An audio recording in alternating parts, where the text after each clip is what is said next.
Hey guys, in this video I'm going to show you how to backtest inside of GoCharting. If you find this video helpful, please consider to like this video and subscribe to my channel. In saying that, let's just jump straight into the video. Okay, so the first thing what we need to do is open up a chart. So open GoCharting and load the market you want to practice trading, such as BTC, USDT, EUR, USD, or even a stock. Then from there, select a time frame. So I'm going to go ahead and select a 15-minute time frame for this. Now wait for the chart to fully load before continuing.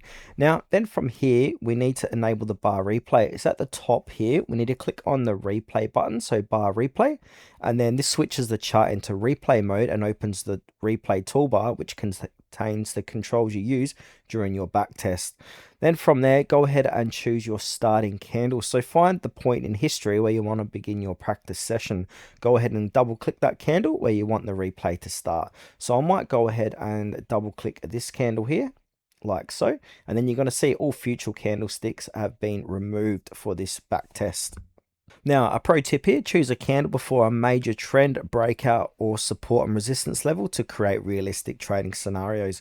Then from there, we can come up to the top here and start your testing. So we can make the testing slower or faster. So you can see here 0.1 seconds per bar or 10 seconds per bar. So go ahead and choose one.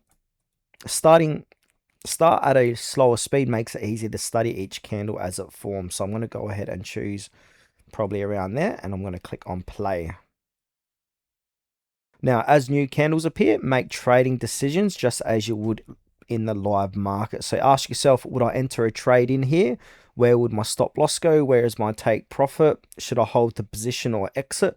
Avoid guessing what happens next. The purpose is to react only to the information currently visible on the chart.